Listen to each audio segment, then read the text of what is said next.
how do you feel about Orthodox Jewish people who are supportive of Black Lives Matter and what it means by promoting them in terms of inviting trouble? So it's a very unfortunate situation because major synagogues in this area, modern Orthodox synagogues, had to evacuate their Torah scrolls, their Sifrei Torah, because they were afraid the mob was going to come, and then they turn around and do Black Lives Matter events. Multiple synagogues in the Fairfax area were vandalized, and yet you have modern Orthodox synagogues that were not personally affected that are going along with this. There's a lack of solidarity, there's a lack of empathy for what portions of the Jewish community has gone through, and they're climbing on board with the hateful anti-Semitic and pro-BDS movement while having very little accountability in this regard.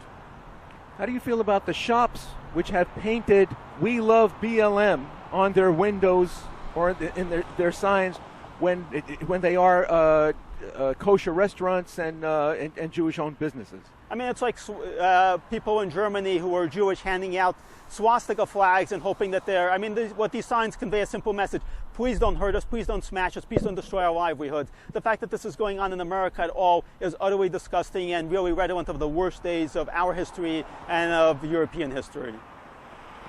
How about families that have their children painting slogans from BLM on the streets of Jewish neighborhoods? I mean, it's fantastic that they've got George Floyd's name on the sidewalk. I would ask them if they would put Yanka Rosenbaum's name there, if they would put the names of the Jewish victims, including Yosef Neumann, who were killed in black nationalist attacks, including in Muncie and in New Jersey. Their failure to do that shows that this is not about human lives mattering. It's not about Jewish lives mattering. They've effectively cut themselves off from the Jewish community by failing to show solidarity for Jewish victims of racist violence. What are the implications of the public reactions to this violence? And you mentioned the anti-capitalist aspect.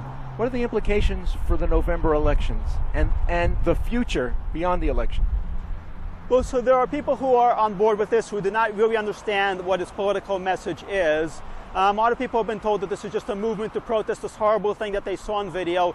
And the media is not properly conveying the damage, the devastation, the interconnections between the actual protests. They're being told that these are peaceful protests that somehow turn violent. I mean, it's not somehow. If you look at the actual video of the Black Lives Matter LA protest, it's clear that this is not a somehow, that this is intentional, that this is the goal here is to cause damage, it's to cause suffering, it's to cause terror, really. This is political terrorism.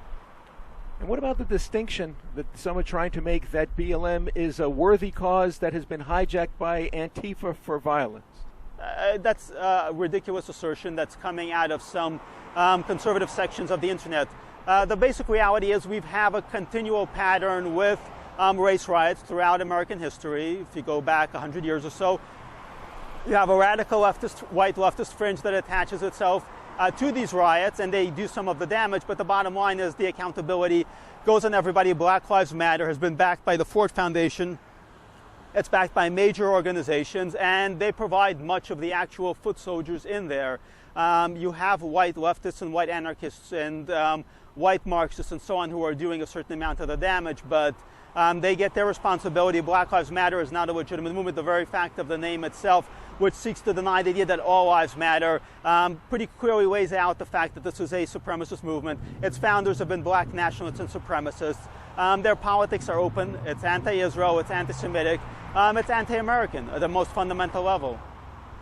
On this very boulevard, a Jewish-owned shop, a watchmaker shop, was looted, and if monies are going from the city as a result of this, apparently insurance doesn't cover riots, for instance.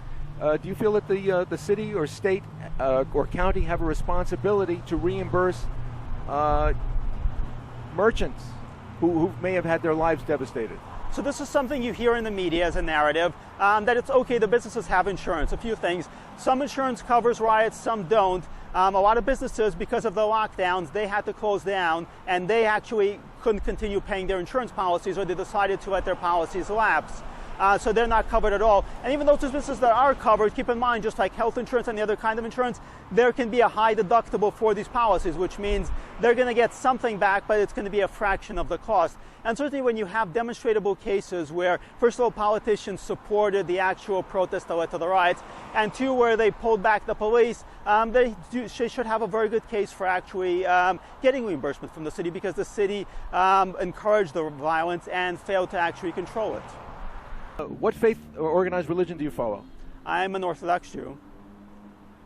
And as an Orthodox Jew, do you find that you get support from the Jewish Federation in these in reporting, acknowledging, or getting political response?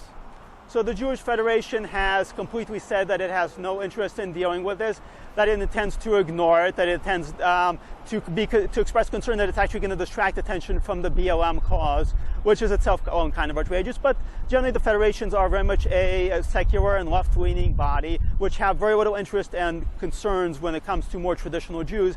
And yet it's the more traditional Jews who often live close to the epicenter of riots who are the most affected by race riots. Where can people follow your publishing? So I'm a journalism fellow with I'm a Showman journalism fellow with the David Harwood Freedom Center. You can see my work at frontpagemag.com. I also can be found at my own site, danielgreenfield.org. Thank you very much.